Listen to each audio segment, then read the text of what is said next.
Yo, what's going on? Jay Fraser, the Be Amazed.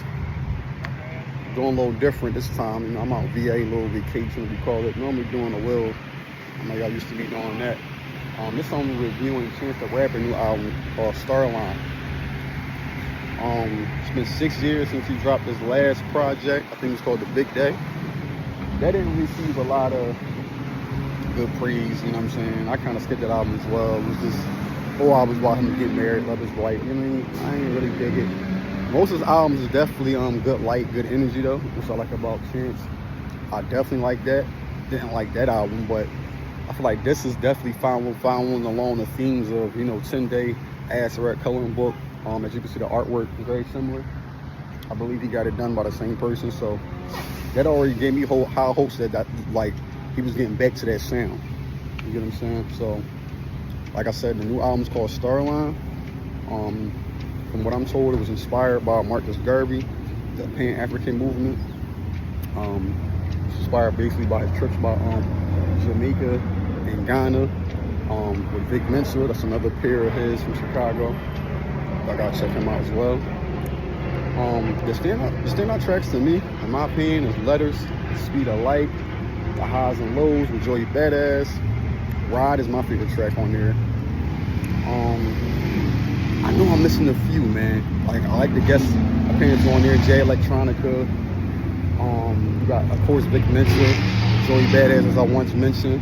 You got Jasmine Sullivan. I mean, it's just a star-studded list, man. Like, this album, I feel like, this is a good album, man. It's a good album. Good production. Like I said, it's good energy feel. If you like that energy feel, that inspirational, like this remind me of early Kanye, man. His music always remind me of early Kanye.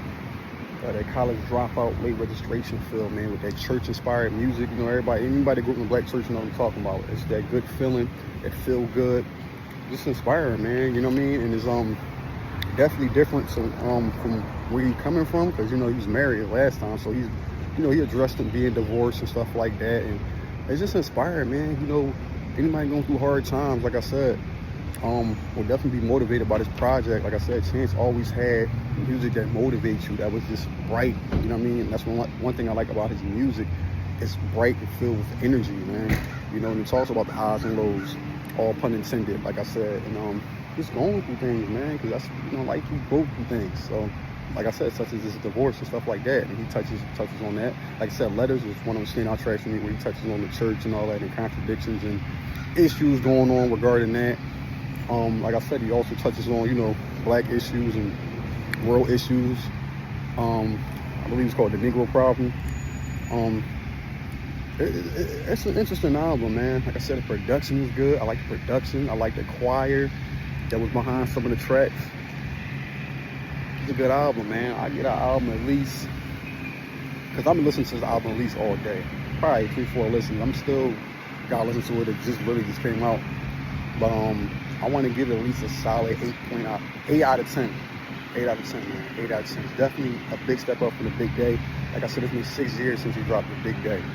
You know what I mean? A lot of people saying Chance fell off after that. And I thought he fell off because it's been years, man. But you can tell he took his time. I don't know, why it took this long, but it was definitely worth the wait. And like I said, it picked off from the coloring book. As you can see, like with the art and all that, and got back to the music. So I would check it out. Like I said, 8 out of 10. Look for some inspirational, something that's, like I said, uplifting. If you're a fan of the Chance the Rapper, like that old Chance the Rapper, that old feel, that early Kanye feel, it's the album for you, man.